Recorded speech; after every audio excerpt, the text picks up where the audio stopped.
this working correctly? We'll find out.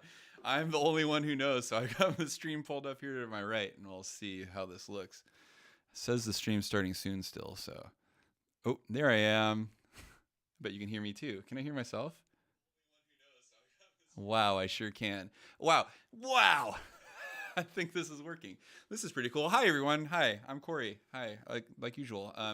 But you see me. Hi, Lily. I see you too, and I can see the chat, although it's really crazy looking here on my screen for some reason. Here I am.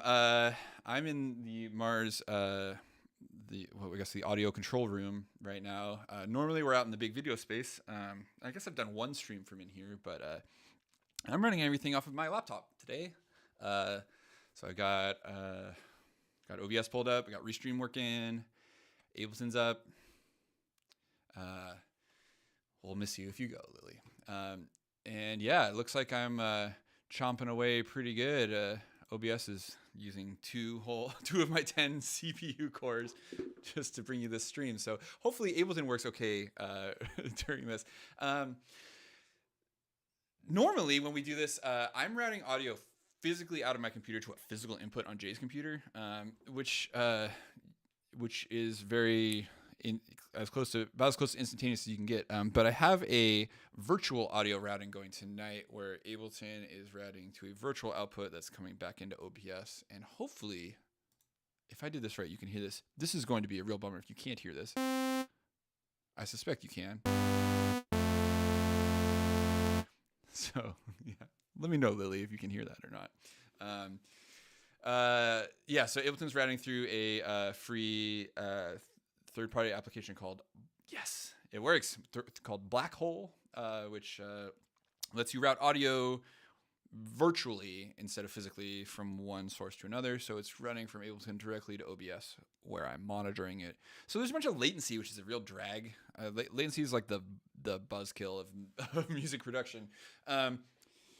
So I've got Ableton's CPU buffer cranked down to about as low as it can go. I've actually never had a computer that could handle a CPU buffer this low. So even with all that latency, it's still happening pretty instantaneously. Here I'll pop up in this thing. You can see transition. So yeah, I've got a pretty crazy low buffer size. I'm using just 64. I guess you probably can't see that very well. On a 64 sample buffer size, we could try cranking it all the way to 32, see if anything crashes. It'll be fun. So this is the smallest buffer that you can possibly run. And even with all that, there's still some latency in this transfer, but I don't really care because this isn't a performance. We're gonna produce. So here we go. God, it's so weird not having Jay to talk to you. Oh man, this is gonna be real unhinged and off the rails tonight. So just bear with me. So you're also gonna see me looking over here because I'm running dual monitors. I'm actually running triple monitors, but you don't need to know that. Yeah. So what I've got pulled up here is Vital. I've talked about this synth on the stream before. I'm sure I may have done an entire stream about this instrument. But I'm going to do another one because I think it's so cool. I have a student right now, hi Wes, if you see this, who's coming in and we're working specifically with this synth. And here's why. Because it's super powerful and it's free. 2 reasons. I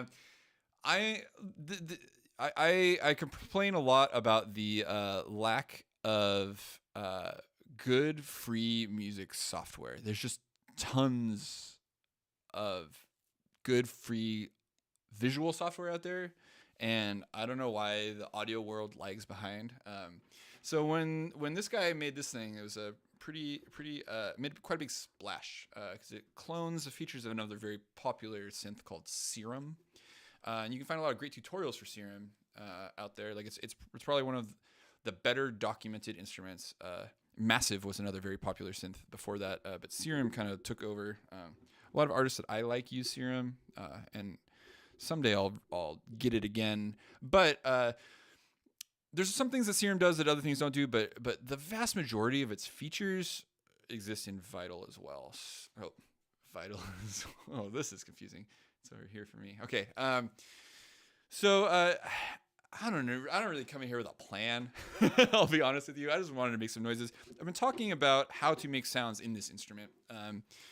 And well, I guess what I'll do is I'm going to show you what I want to show my student next time.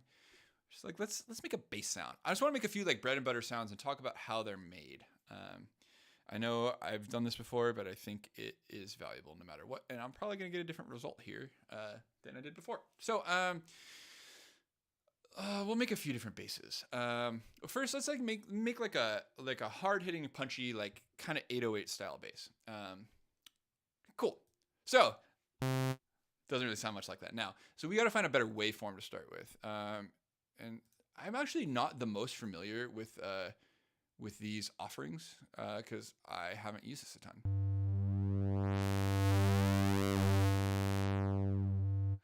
Oh, that's super useful.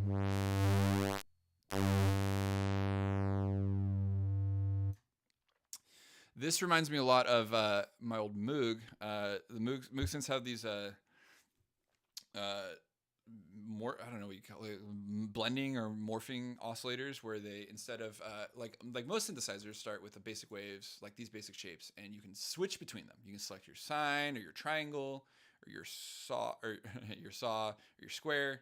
Sometimes your square has pulse width options, sometimes it doesn't. So this is all like kind of basic old school subtractive synth stuff. But like I'm not sure when Moog started doing this. I had a Slim Fatty. Maybe it was back when they made the Voyagers. It was like famous like late 90s analog synths.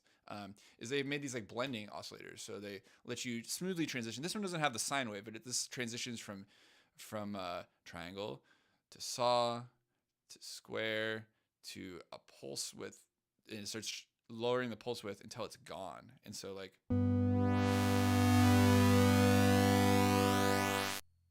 and just like my old Moog, if you dial this thing up all the way, it goes away because the pulse width goes to 0.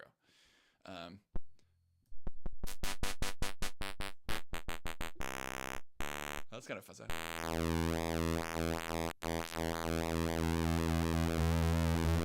Pulse width modulation is pretty fun, so we can mess around with that. But I just want to see what else is available in here. There's classic blend and classic fade. That's kind of fun.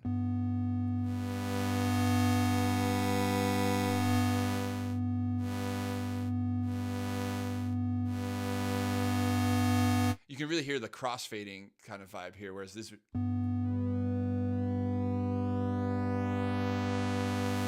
Yeah, that works. But that's more like my old synth. Cool. The harmonics use is a fun one. The weird. Some pink noise. Nice pulse width square. Got this like saw action. Some of these are really quirky.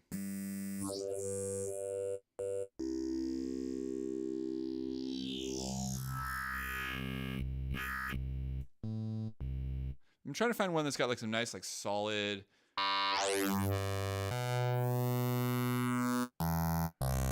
Low end.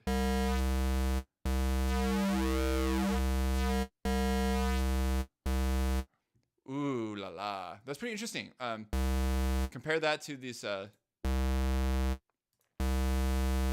got the high frequency component in there.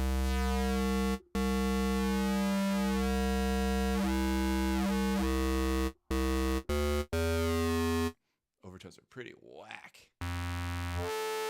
Woo!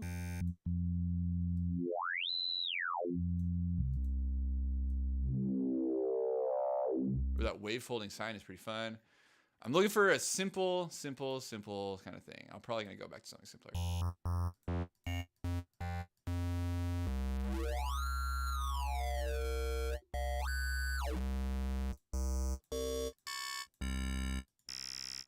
Yep. I knew it. Let's go back. We're going back. All the way back to the basic shapes. So those are all the waveforms that come with this. You can pay for more, but this is the thing about the free synth. It doesn't come with a ton of wavetables. It does open other wavetables that you can get elsewhere. So like if you can find any other wavetables, I'm pretty sure you can chuck them in here. I bet we can get the ones from Wavetable in here, but whatever. So I'm gonna start with this slightly harmonically rich sine wave. I love using sine wave stuff. Like they're really effective for all kinds of things. Like just real quick, let's make a sine wave pluck. Because we're gonna make kind of a plucky sound. So what's a pluck? A pluck is a sound with a sharp decay, like so a little short event. So instead of like a sustained sound,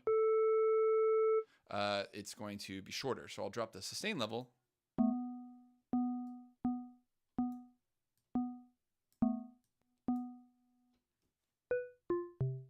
Yeah.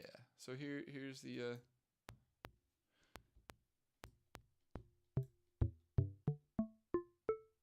Little pluck.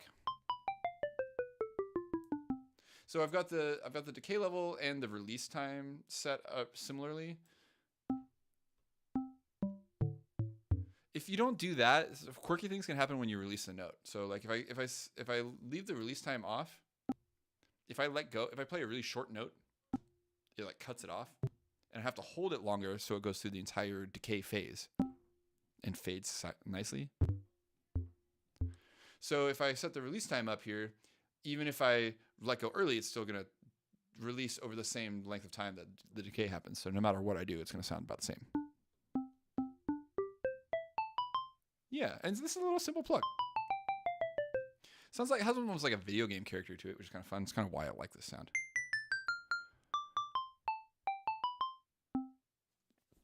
So, yeah, what do we want to do this?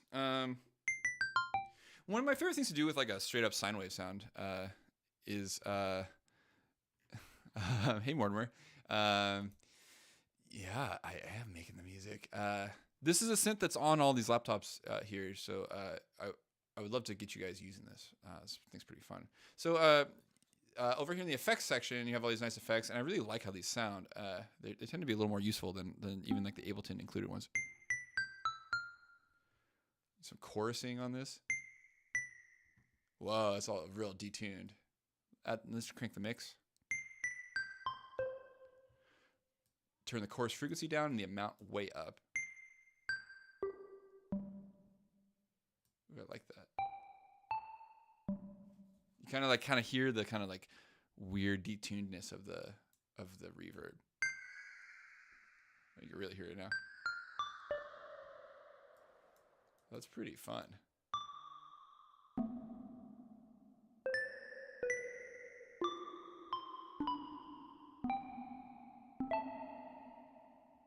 That's a bit much, yeah. Let's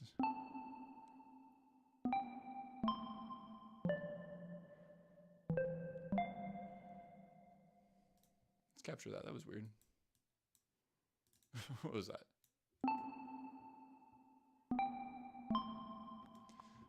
That was kind of an interesting idea. You know, I'm quite fond of first idea, best idea in here. So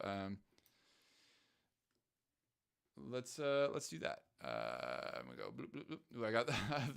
I'm realizing that maybe I shouldn't keep the stream playing in the screen next to me because it's like distracting out of the corner of my eye here. Streamer problems. I now have them too.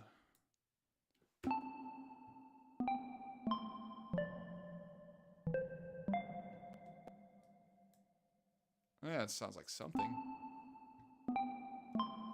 Oh, you did forget something. You can come in here and say hi if you want, Jay. Jay has another gig tonight, but he's back. He's actually going to be streaming elsewhere over at the Clark Museum for some sort of event they have going on over there. I'm pretty sure is what's happening tonight. So if you want to bail on me and go see what he's doing, good luck finding that URL. I don't know where it is. Okay. I should do this more before. I usually just start playing push before I think about it, but like push defaults to the key of C. The key of C, like I try to get out of there. See, man. So let's go somewhere cooler. Let's see. How do we decide? I need a number between 1 and 12. Can one of you in the chat give me a number between 1 and 12, please? Let me know when you're ready. I'm just gonna stay in C until someone says something. But yes, number between 1 and 12. Waiting for it. In the meantime, I'm gonna slow this down so we have a little more space between these plucks.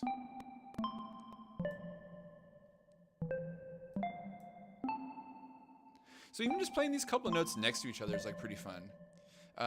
Here's a fun effect that you can do with the reverb though, and I'm realizing that like some people don't know about this setting. It's kind of an esoteric option, but the sometimes called pre-delay, or in this case I think it's called delay here on the reverb. I had someone ask me, oh thank you Mortimer. Mortimer picked 7. I'm gonna count 7 up this. 1, 2, 3, 4, 5, 6, 7. Fun. G flat. Let's go. So what I'm gonna do, I'm gonna transpose this to G flat real quick. So it's I'll go up 6 steps. 1, 2, 3, 4, 5, 6, and then I can put the scale mode.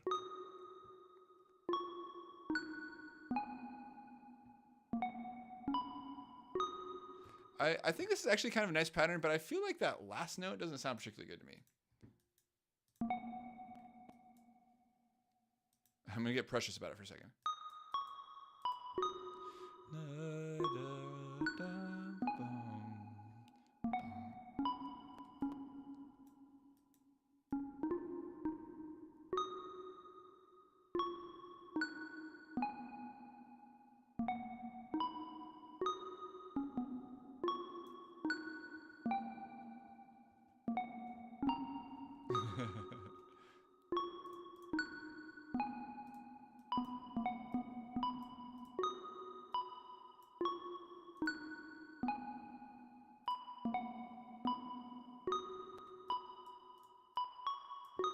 There we go.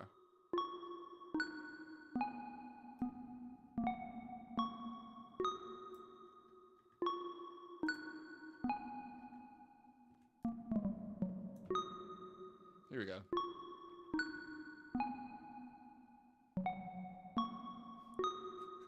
There's only so many notes in the scale, so the melody. I'm reminded of other melodies constantly. It's honestly like a kind of a curse sometimes when you're trying to write music, because you start to feel like you're doing something derivative.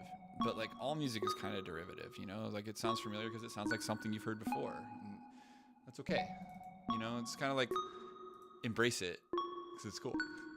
So, anyways, I was gonna talk about pre-delay. So what pre-delay does, or what I assume this knob does, is it shifts the start time of the delay to be behind the onset of the sound.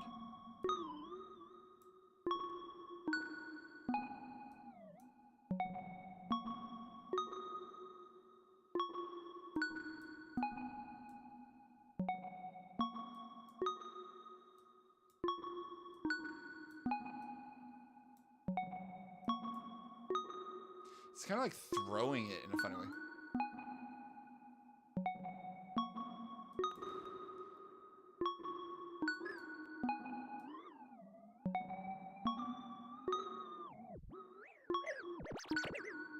Cool, like in classic delay fashion, this starts to get pitchy when you change it. So, what if we modulated it?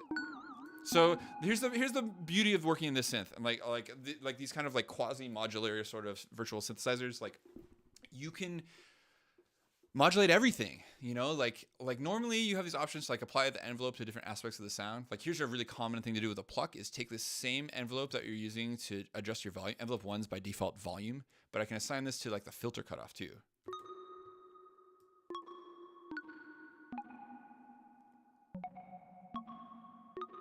Makes it a little pluckier sounding, you know.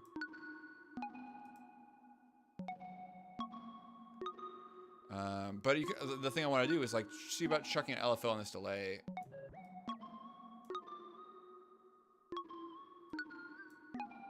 Oh, this is in trigger mode, so it's I want.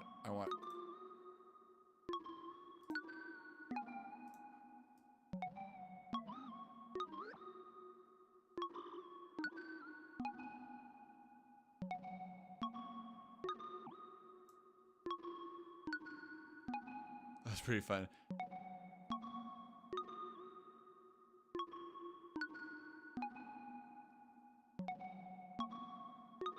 So every time it like creeps along, it's gonna go or do something weird like that.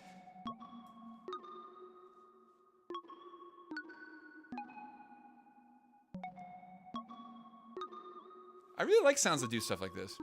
I'm realizing this might be coming a little quiet for you, possibly. So let's fix that. Let's compress it. This is the next step.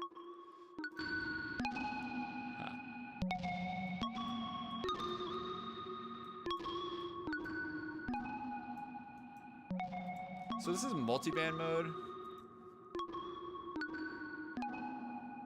Oh, this is cool. So I haven't noticed these. So it has like a separate multiband mode for. You can do like a separate high band or a separate low band or a triple band. So it's pretty neat. I like this feature a lot because like sometimes you just want to do it to the highest but not the lows, or vice versa.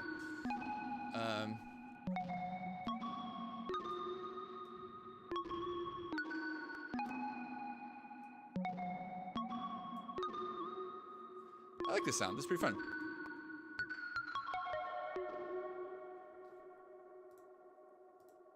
Kind of random. It's a long decay time on it.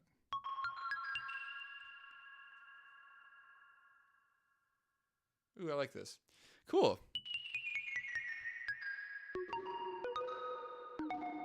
The cool thing about sine wave plucks as a basis for sound is that you can really go ham with the effects.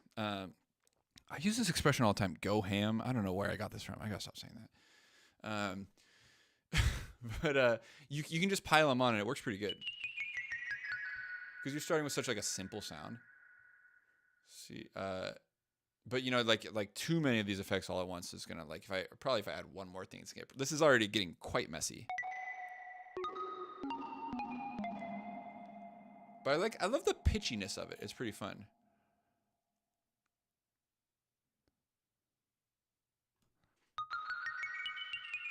Yeah, the ghostly energy, right? Yeah, it's like I like how it's kind of it's spooky and it's like there's something about the pitchiness, right? The theremin. Mortimer comments that the theremin is a cool ghostly sounding instrument, and like absolutely. But what makes it ghostly is well. Here, let's make a theremin sound. Why are we even talking about it? Let's just make one. So let me save this preset because I think this is cool. Let's call it the ghostly pluck. Cool. So we're gonna flip to we're gonna initialize the preset, right? Because I assume that's saved somewhere. Yes. So we can go initialize the preset, and here we go. So let's make a theremin sound. So what's a theremin about, right? A theremin is also like a sine wave instrument generally. It might sound maybe more like a triangle or something possibly, but it's gonna have one of these. Like we'll go with this like slightly off sine. I like these off signs as places to start. They'll have a little more harmonic content. I'll show you down here with spectrum.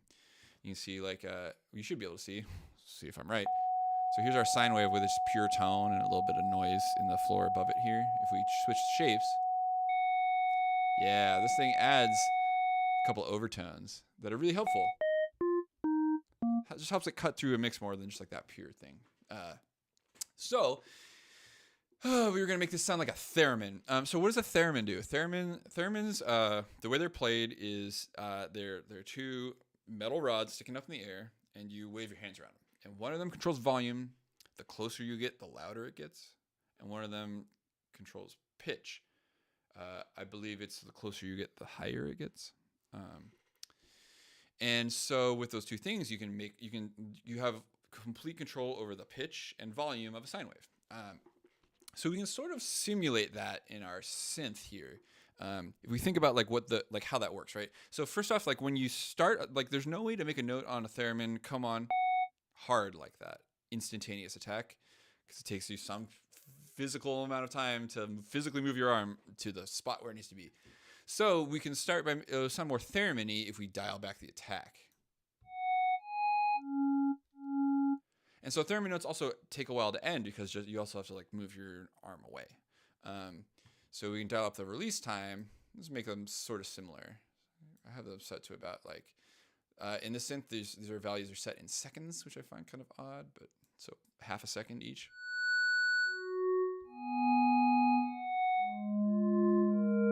So another thing about theremins is they are monophonic, right? There's no way to play chords on those. So we can make this mono by here with our voices option, drag that thing down to 1.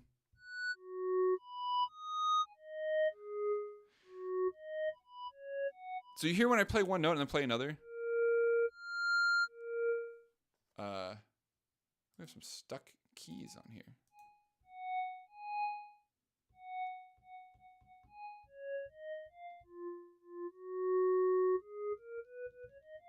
Weird. How do we unstick those? I'm kind of curious. Here we're going to scale. We'll put it in chromatic mode.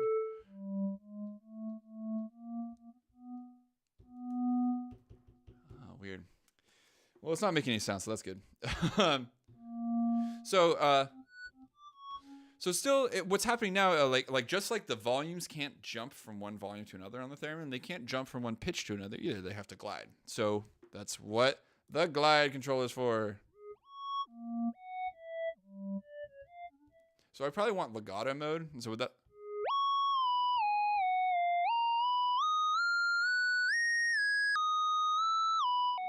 And I want it to always glide.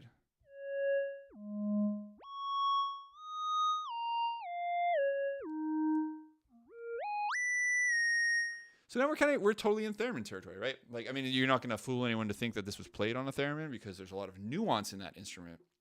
But it totally has that kind of sound. Sound pretty good, processed with a little bit of reverb.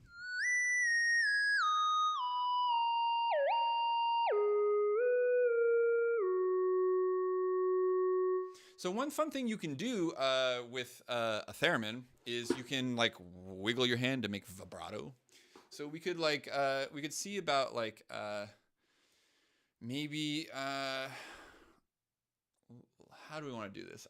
So how we'd make vibrato is we'd assign an LFO, not to the coarse pitch here, which would like, this is probably not what we want, but instead the fine pitch.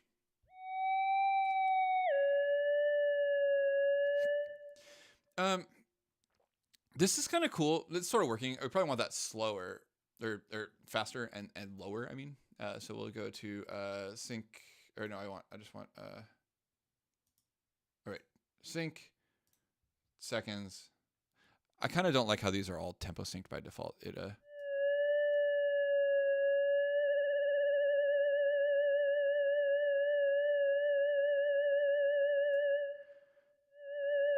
Oh, I have a really cool idea for someone to show you here, Mortimer. So that's like a kind of that amount is like fixed, right? I can change the rate here.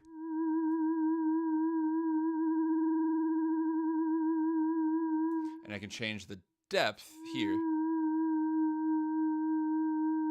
That's a little more like musical.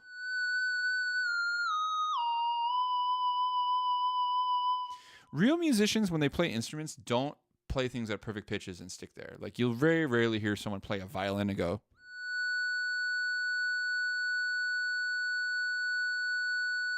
It's just like, it's I think the history of this style comes from concert hall performances, whereas if you sing a pure note out in the hall, it doesn't sound as thick as if you waver around the pitch a little bit.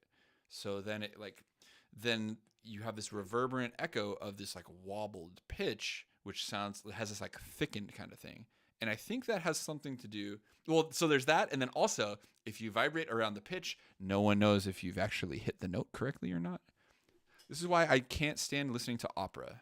And I apologize if we have any opera fans listening to this right now. But personally, the way that opera singers like never actually hit their note, they always just go, like they'll just hit their note and go. And like, who knows if they're actually, where's the pitch? I don't know. Something that kind of bothers me about that style. So I'm noticing one thing about vibrato. Normally vibrato, we want to go up and down around a pitch, but this is only going up. You can see, it's probably hard to see on the stream, but this little modulation indicator here, I can see that my LFO is bidirectional. It goes up and down here. But I'm only getting a unidirectional effect. It's only going up and back. It's not going up and down here. So I think in Serum, you can fix that in the matrix. So let's go to the matrix. Let's enter the matrix. Here we are. Yes. The bipolar button. So it's another it's random, like, synths are funny because, you may find that you want one of these settings more often than the other. And like the default settings aren't what you'd prefer. Like, I'm used to things being bipolar by default, but here they're unipolar by default. So if we flip bipolar on now, yes. So now the modulation goes above and below the target value. which is generally what we want when we're doing this kind of thing. So you might, like, if you're trying to like emulate a theremin more accurately, you might want control over these values. So, well, here let's try. Here, I'll show you one trick. So one thing that's a really normal musical thing to do is, like, musicians when they're playing these vibrato parts, right? They're going to sustain a note and make it vibrate. They usually don't start it by going wee wee wee. You know, like, you kind of ease into it. Like, you stick the note a bit, you know, and then you ease into your vibrato, like this kind of sound, like.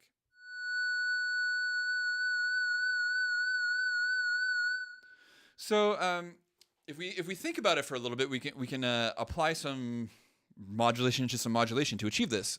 So what's happening is the amount.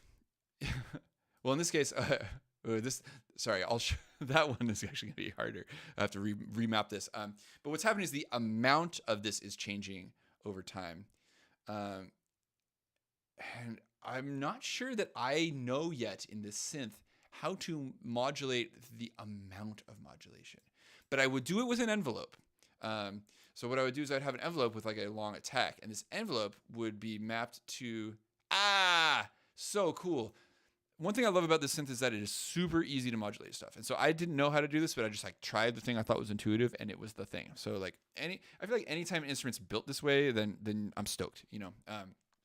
So the way these work is that these modulation sources have these like little like 4 arrows and a circle kind of icon.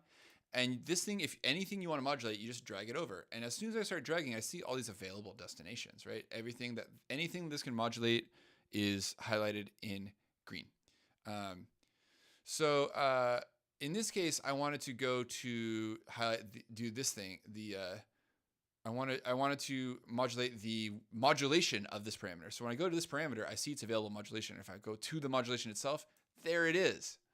Super cool. So I'm modulating the modulation 1 amount with envelope 2. I learned something new, and hopefully you did too. Wow. So when I play this note now, the depth of that vibrato should increase over time. And you can see it's over the length. Why am I reaching up to point at the screen? You see over the length of this attack time, which is 1.3 seconds.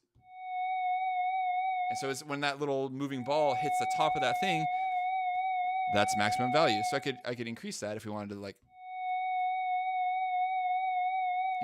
give it like whatever, like 3 seconds till it gets there. So.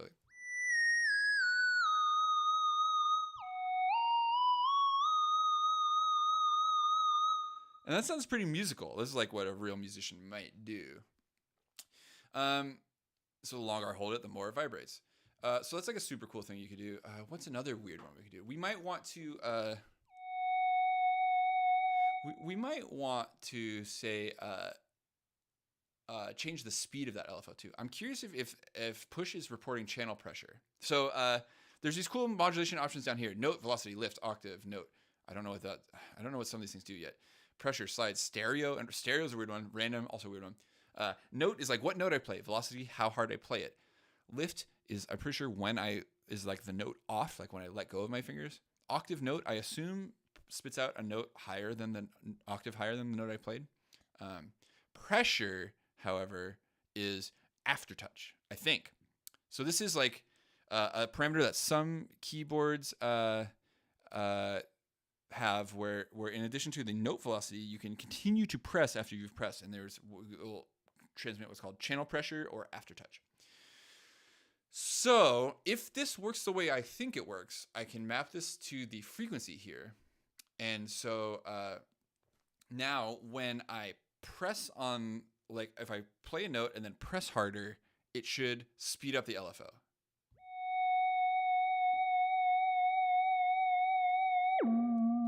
It's not working. So it's possible this thing's not accepting channel pressure, or it's not interpreting my channel pressure messages correctly, or I don't understand what this control does. It could be any of those things. that's what, it's a total mappable parameter in other Ableton instruments. I do it in, I think it's actually mapped in Wavetable by default. So I kind of wonder if there's some reason that this thing's not receiving channel pressure correctly. Because I don't really have a better guess as to why that's happening. Super weird. There's some interesting controls here in the advanced controls.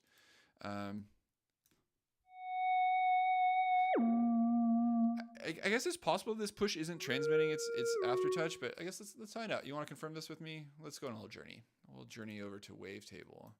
So here's Ableton's Wavetable. Synth loads a lot faster. So you can see, Wavetable comes with this map by default.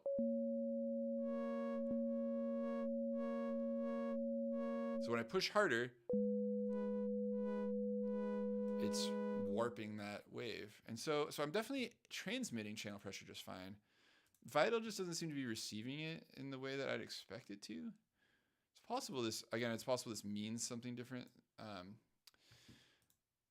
This is where what aftertouch. It's even labeled aftertouch to alpha frequency.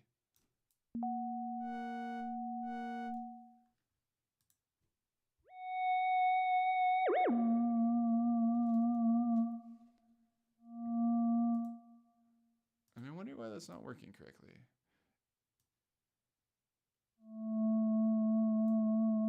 Is it because it's seconds? What if we do tempo?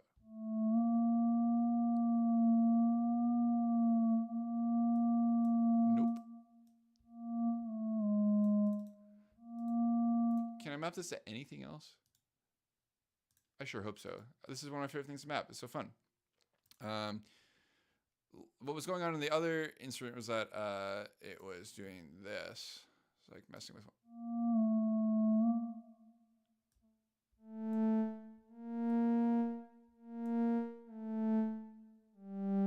Yeah, it's just not receiving it. It should be a really dramatic change. Like I would expect that what I'm doing is setting this thing to its. It should be messing with it and setting this thing to its maximum speed.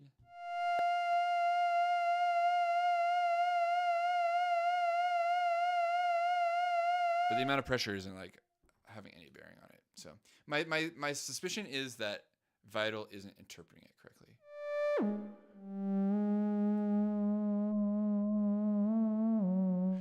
Notice that when I bend this, it sounds actually more like an actual theremin to me. Because theremins probably aren't very like perfect in their tones. Like kind of like throatiness of that theremin. Mortimer, I'm sorry, I'm not really familiar with like the sound generation of the stylophone. They're similar though, like at least like in the input methods, right? They have there is a touch strip instead of the magnetic field manipulation, but it's the same kind of idea, continuous pitch. But I guess like the stylophone vibe, the main thing that's weird about the stylophone is that it's hard on and off usually, right? Like so like just cranking the attack and the release times all the way down.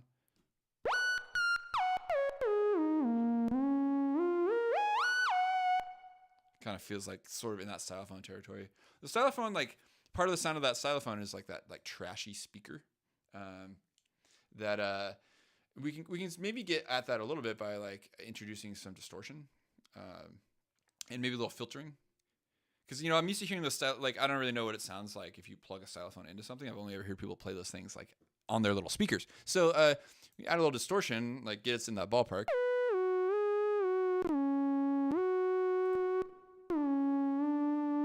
So let's go with it's probably like a gross, like let's try hard clipping.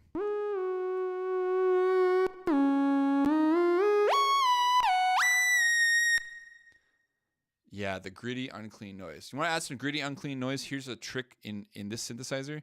There's a sample player, and you can just straight up mix in samples of noise, and it's super effective. Yeah, I'm turn this down because I hate this level.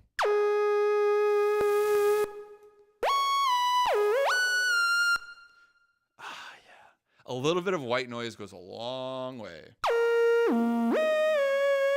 so cool sounding. But there's even a bunch of flavors of noise in here, like your pink and your brown noise. But there's also like, here's HVAC. And you can throw your own samples in here. We'll get there in a second.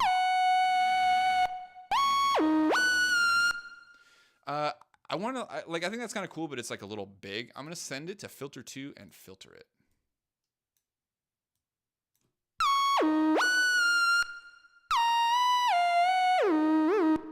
Yeah, I like that. It's fun. What if we key track it? So now the filtering, key tracking is like when we it's a quick way to have the note value, the MIDI note you're sending, change a parameter. So in this case, it's changing our filter cutoff. So we can like play a note with 100% key tracking. We play a note, and then we can change our cutoff.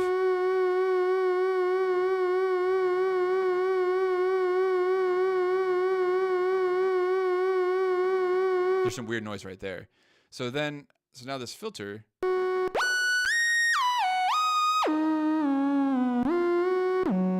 will, like, as I change notes, it's gonna move this what is essentially, it's called a band pass filter. It's like cutting the highs and the lows out. It's gonna move that around to the same spot relative to the note that I play. So it's gonna create this kind of consistency in the sound, which is kind of neat. Yeah, and so then so if I want to like emulate that like crummy speaker on that thing, that gritty sound, we can get there's post filter distortion here. Let's utilize this. So we'll filter this thing, and we'll like.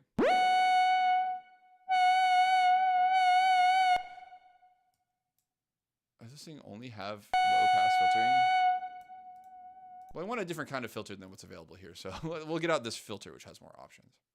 This is pretty much identical to the filter elsewhere in the program. In this case, I want to high pass this.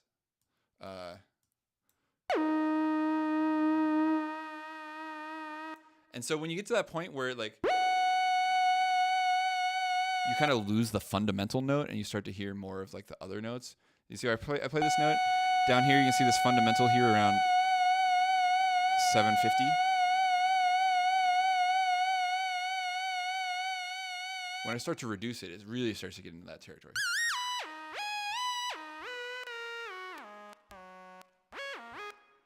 You hear that kind of digital clicking when I let go of a note? That's what happens with a instantaneous release time. Let me turn that up just a little bit.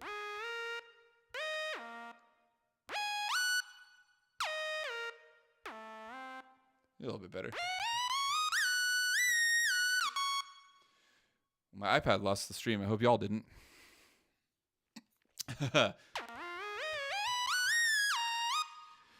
OBS thinks it's still connected.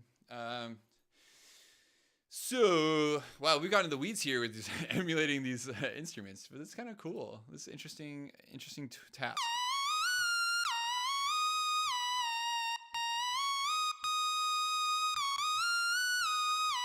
Sweet. I'm glad you're still here. Thanks for being here. Thanks for keeping me company. I'd be very lonely without you.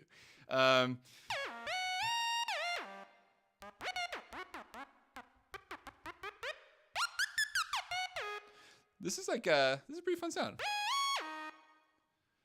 Like, if I wanted to save this, I might save this something like, I'm just gonna save it because I've been trying to save more presets that I made. Because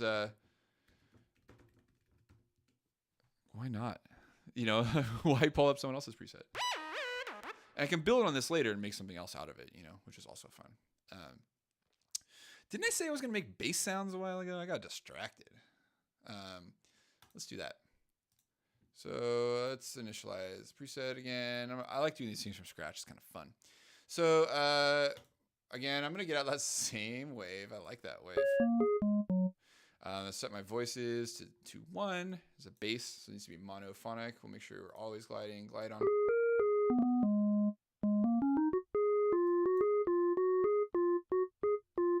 That'll be nice. So cool. We want this to be a bass sound. So I have mixed feelings as to whether I think that I should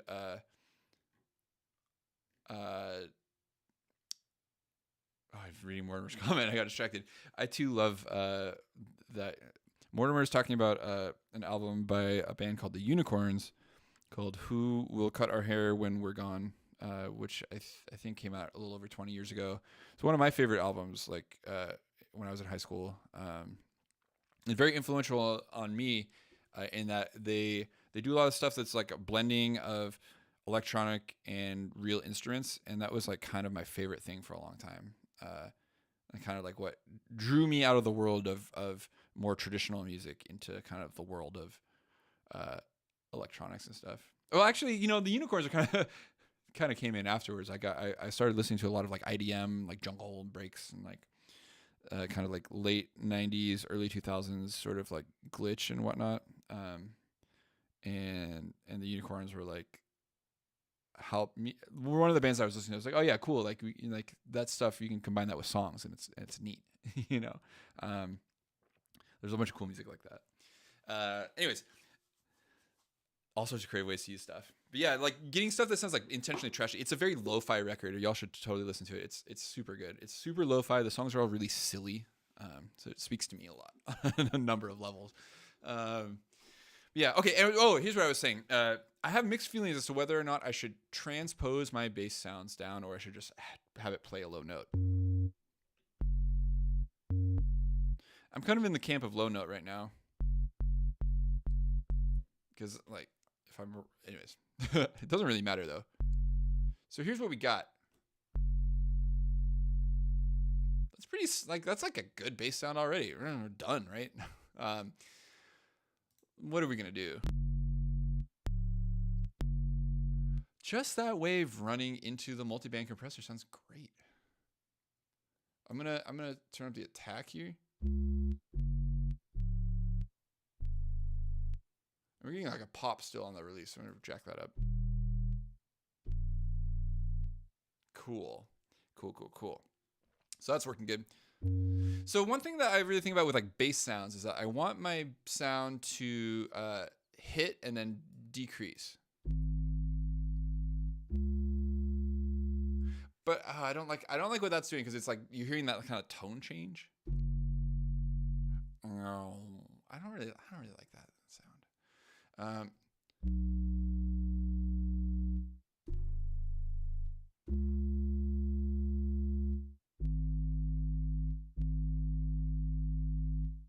That's pretty good though. I think it's working. So it's like it sounds like a bass. So what I want to do is I want to like lead into this compressor. Well, maybe after the compressor. Let's just try it. I want to distort it. Let's soft clip it.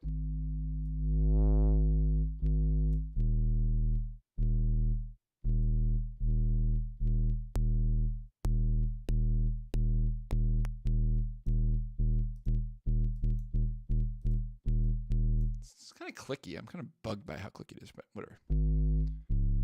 So how do we make this like punchy? It's like it's gonna hit. It's gonna be like fat and subby.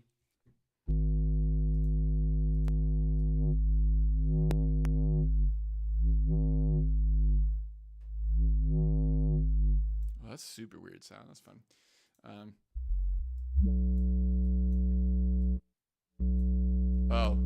I found the high pass filter. There it is. Genius. I don't really like these filtering options. I feel like this is kind of quiet sounding to me though. Turn up master volume. So how do we make this feel like bassy, like a real bass?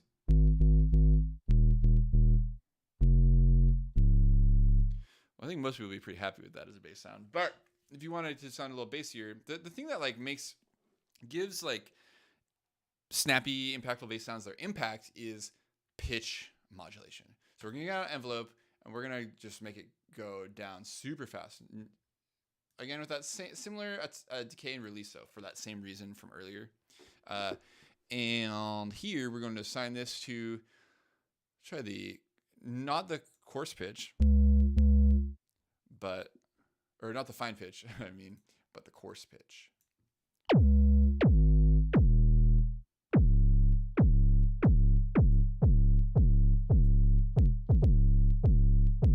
So it's the sound of the note starting at a really high pitch and dropping almost immediately to that low pitch. That creates that sound. At high levels, it's pretty insane sounding. And if this decay time took a long time,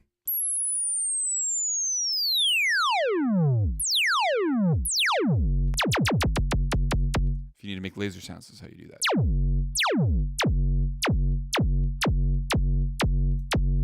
So the effect is a combination of the decay time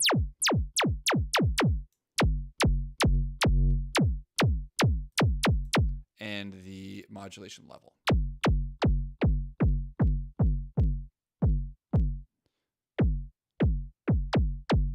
So my thought about like which one should you choose or whatever. At these high levels, it starts to sound more like almost like a psytrance kick drum. I don't know if you guys ever listen to like Infected Mushroom or anything like that.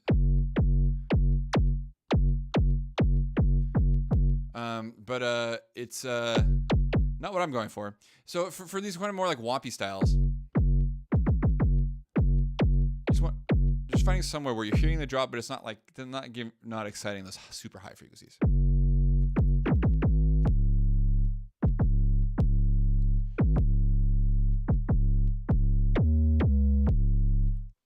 Pretty reasonable functional 808.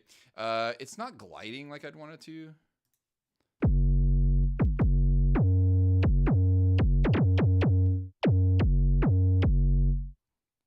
Because legato mode's not on.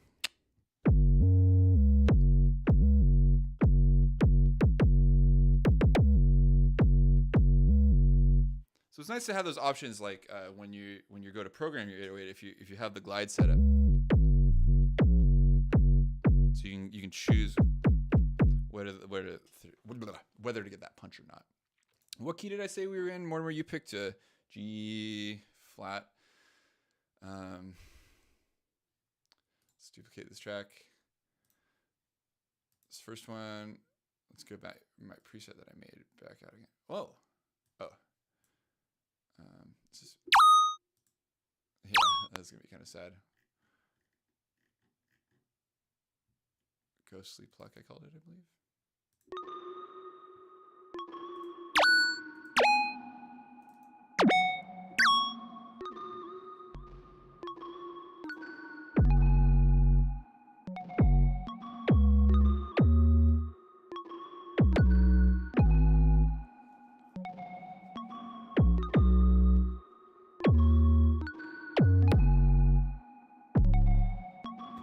So like maybe let's actually do this. Just like I'm gonna fold this, delete all the high notes, and move these low notes down.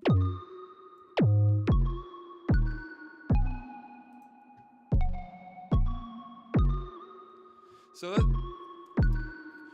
notice these feel really short because I have short notes. Sometimes you want like your 808 to like ring even when it's short like that. So I might like.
So I'm going to show off the glide here. So if I make this note last long enough, it'll glide.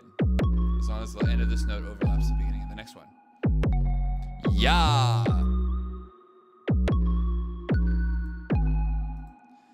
Cool.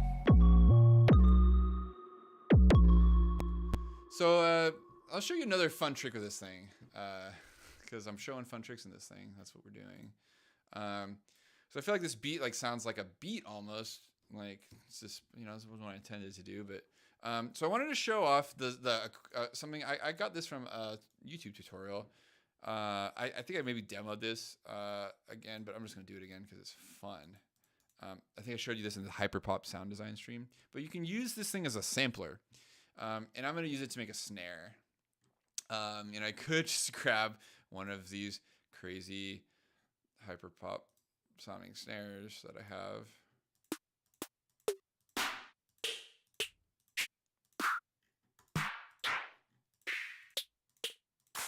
But I want to find one that's like really simple and start there.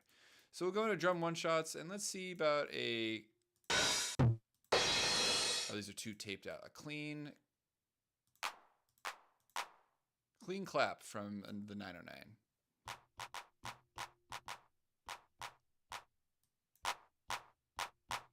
So let's spruce this thing up a bit. Let's run it through filter one. Filter one, let's crank the drive. We'll lose the resonance. Yeah, that's nasty. We'll put it through the Moog filter though. Not quite as fabulous as Ableton's Moog filter distortion.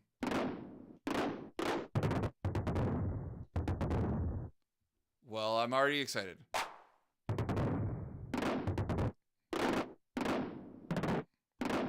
So when you, I'm key tracking the sample now, but I'm in some low octaves because I was just making bass sounds. That's a pretty strange sound. Cool. Well, whatever. Let's go back up. Here's there's the default.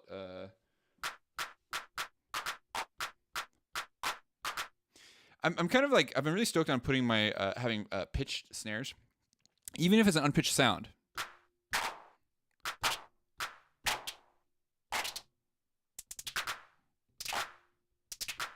You can do weird stuff like that.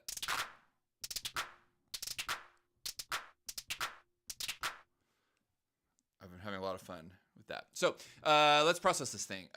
The hot tip that I got from that video was they did this in Serum, but they used a sine fold with a kind of a somewhat specific drive setting to get this sort of metallic overtone.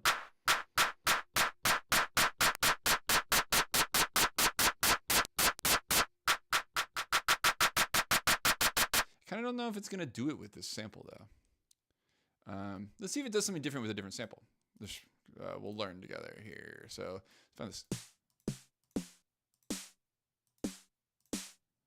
See what it does with a snare instead.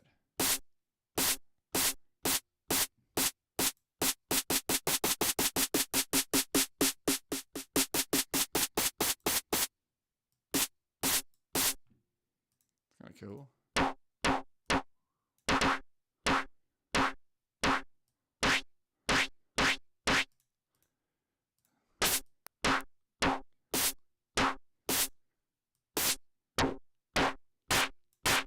Okay, so here's the hot tip. So what's happening here is, so I'm running this thing in here.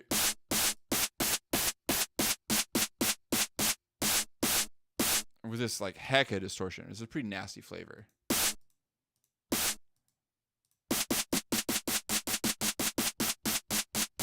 And then I'm going to take a pre-distortion filter and modulate it with an LFO, the cutoff.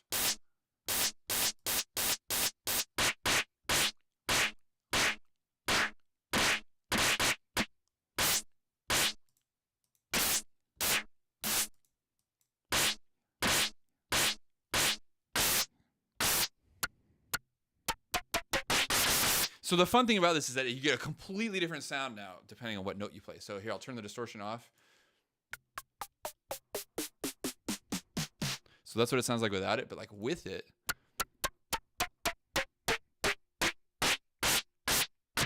Whoa. So you can get like, it's almost like a different sound when it's played up high, and then you can get these like fun variations on the idea. Let's duplicate these loops. So we can make a pattern here. So if I was gonna go use this in a song, the first thing I'd do is figure out like what's my like home note here.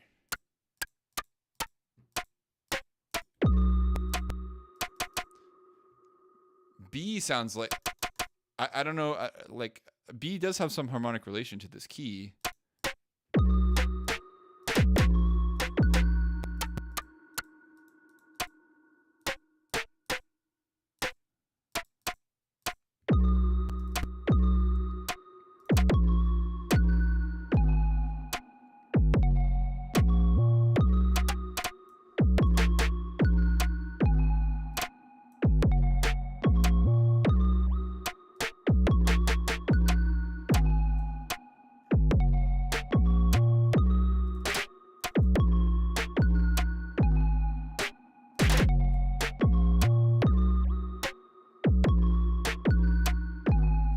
It's kind of a fun pitched sound, so let's duplicate this loop, make it more fun.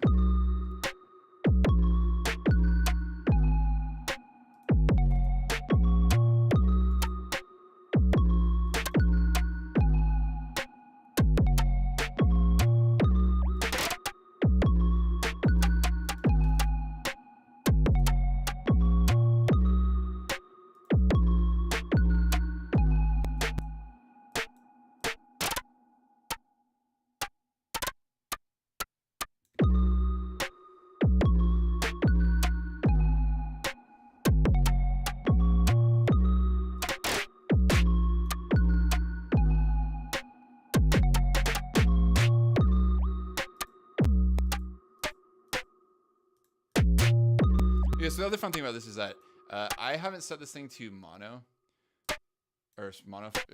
Yeah, so you can play multiple notes on this thing, you should be able to.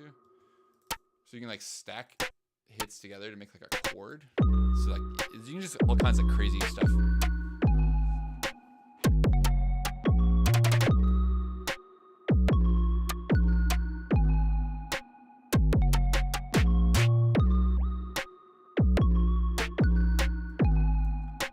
That's a pretty cool snare. And then, you know, even lower ones.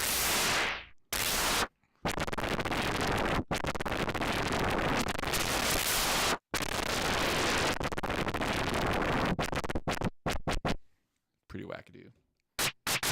Anyways, it's fun.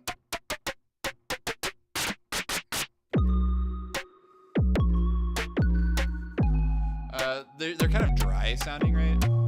So it's like to make them a little more interesting even. Use a reverb. I figured out this trick, I got some really whack synth sounds last night with this trick of the reverb 100, like a different reverb, but we'll see if it works here. Totally wet, the shortest possible time and size.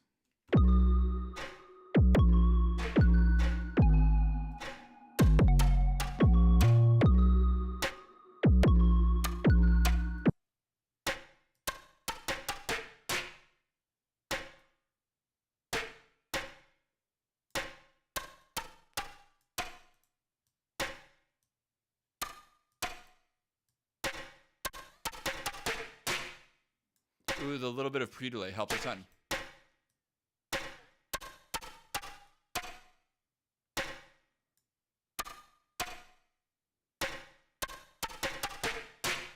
So weird.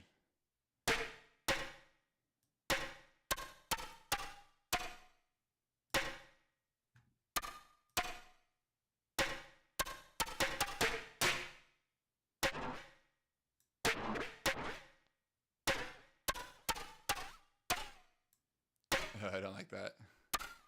No, thank you. I want a unsynchronized one.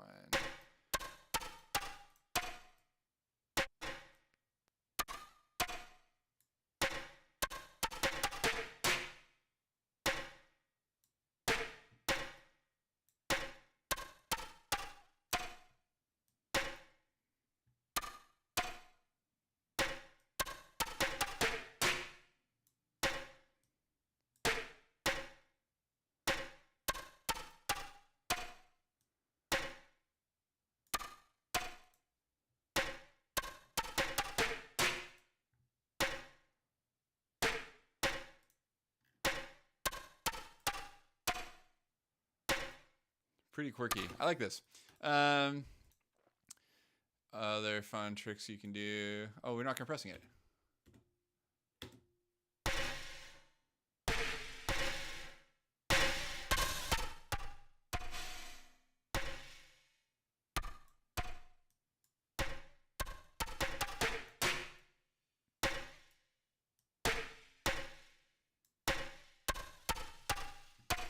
It's kind of bringing out some of that like weird stuff. So let's set EQ. Probably don't need bass, but a good snare has a lot of energy. Around 200.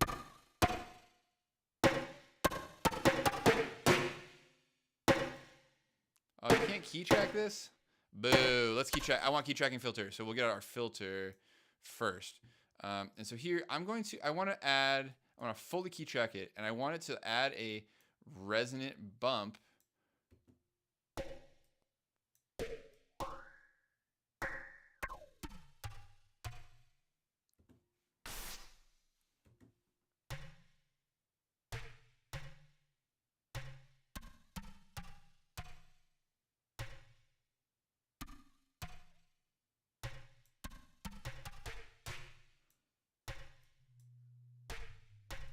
It's pretty strange sounding.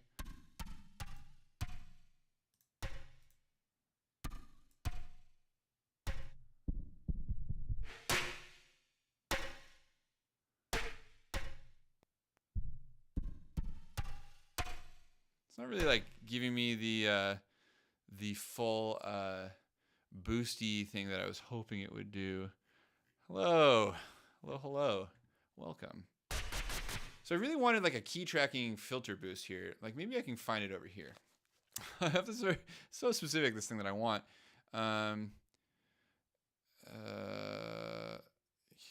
Is it possible to get it in here?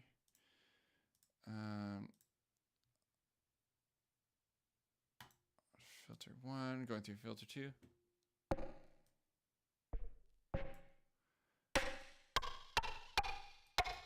So here's a trick that you can use.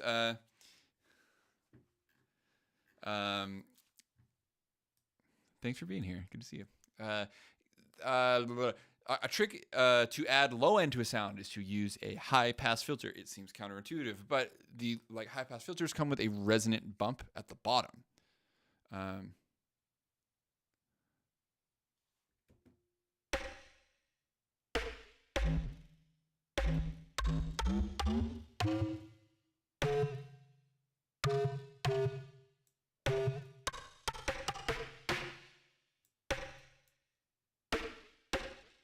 So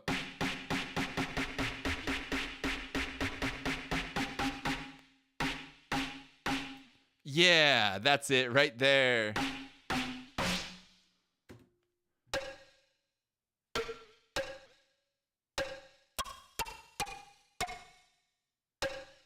Yes.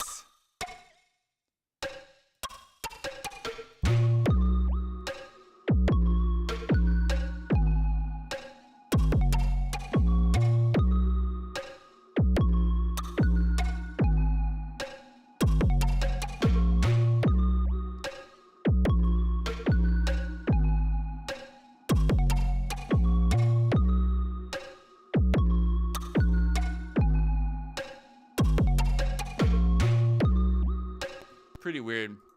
I want to make one more drum sound. So I feel like I've got just about everything going on in here that I'd want in a track. Like this is my core elements, right? I have like bass. I have like some sort of chord melody kind of energy. I've got a good snare. But let's make hi-hats. And let's actually make these from scratch. We're gonna make these out of the white noise sample in here. Because what is a hi-hat anyways, but a very short sample of white noise.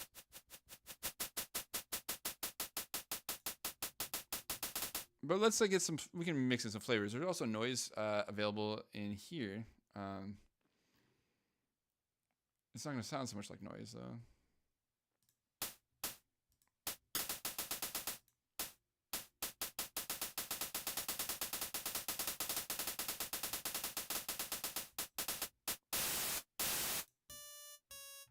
Right, this white noise oscillator doesn't sound like noise. And I think the deal is that it only becomes noise if it's like freely sweeping through the wavetable. No, it's not like that's how it is in Wavetable. What? I'm like, how do I use this as noise? Can I do it in here where it doesn't note track? Nope.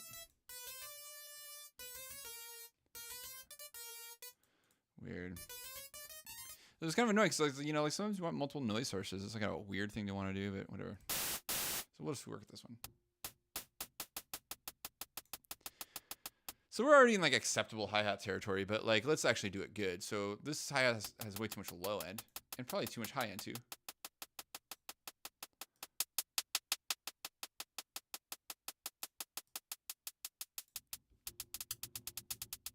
Sounding pretty good.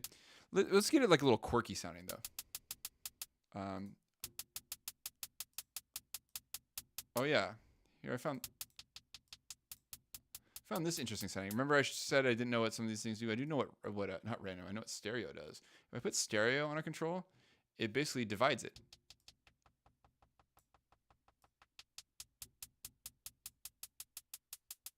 So now the filter is slightly different on the left and the right sides, which makes this hi-hat stereo ever so slightly. I don't know if you want your hi-hat stereo or not, but here it is. So you can make it even more stereo with like adding some chorus.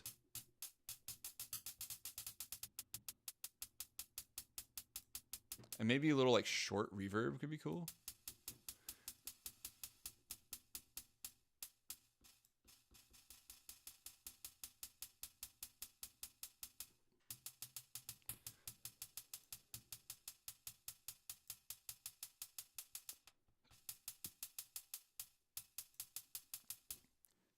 Oh my god, I feel like I'm going nuts over here. It's not as clicky as I'd hope.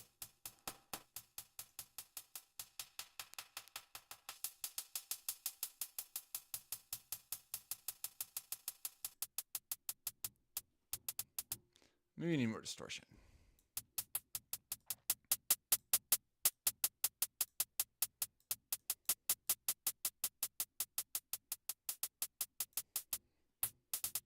Yeah, that's feeling a little better. So maybe a post distortion chorus, maybe.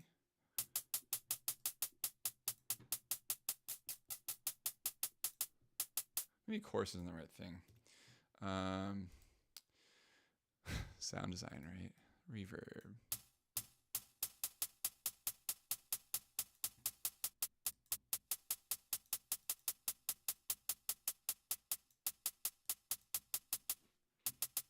I like it. That gives it just enough character. So let's go in here and make a pattern real quick.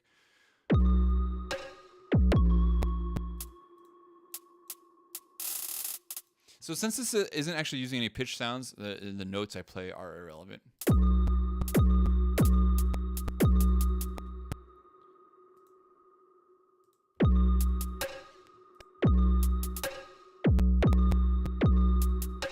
I kind of like that like weird skipping sound that I accidentally did there. Let's roll with that. We got our triplet grid.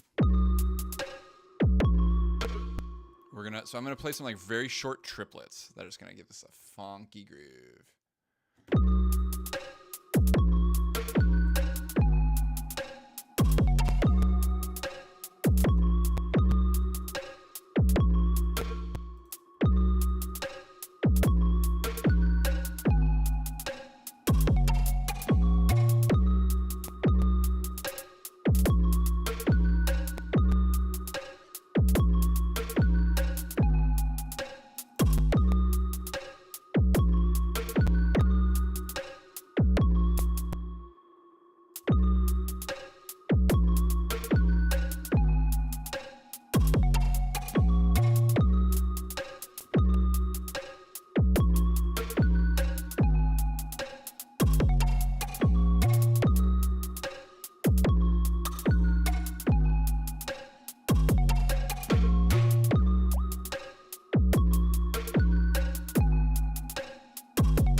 trying to put random downbeat rolls. I usually like point them at things, but I hear other people not do that. So.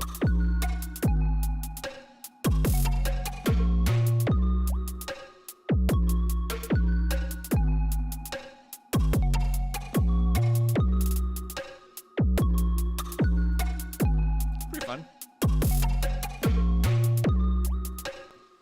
So like these sounds are like, they're so interesting. Like I really like making sounds that are like weird like this. You know, like this first thing I made has tons of character.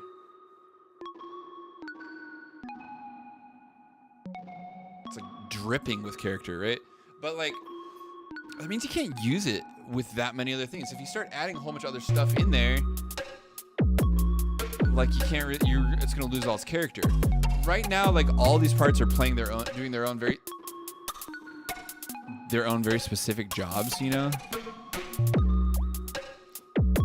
But there's only one instrument playing notes. I guess the snare's almost playing notes too, but...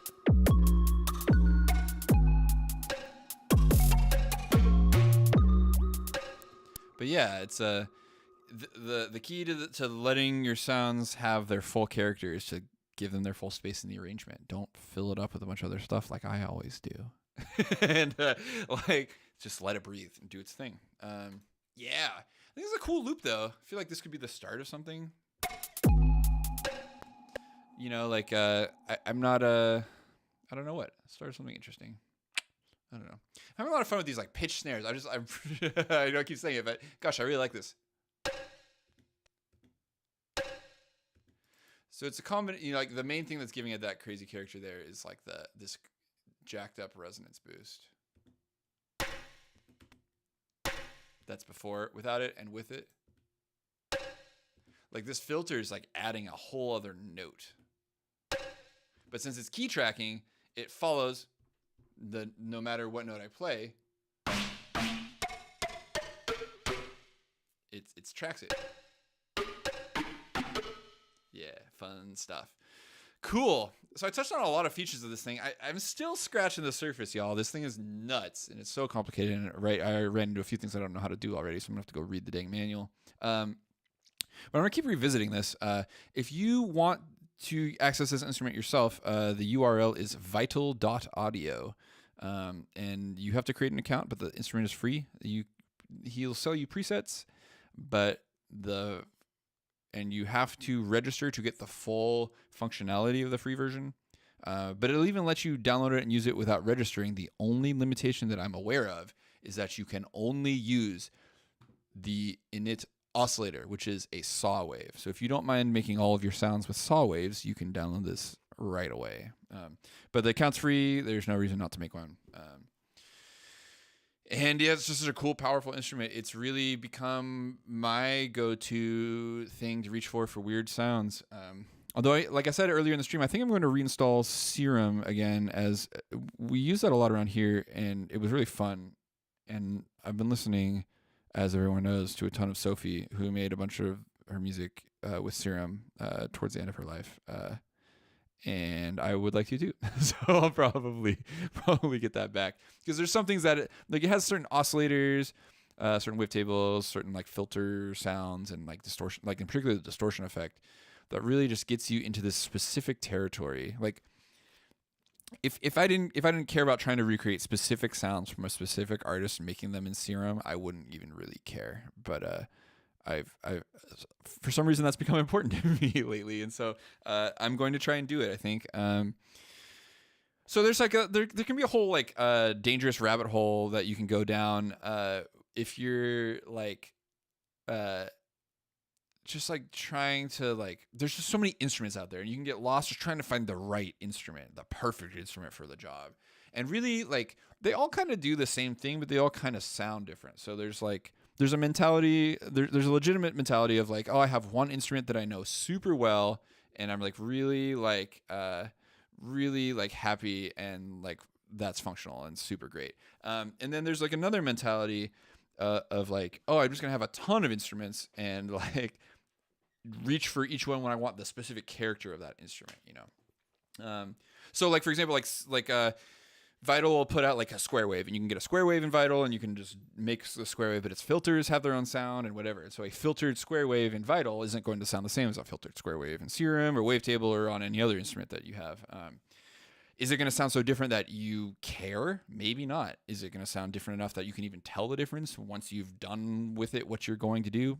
Maybe not, but maybe. And it may be important enough that like if you can hear the nuance and it matters to you, then you might care enough to like seek out this precise specific instrument. You see people with their hard they're like huge hardware collections, and no, Mortimer, I don't believe I have listened to that. Whatever that is. Was that one of yours?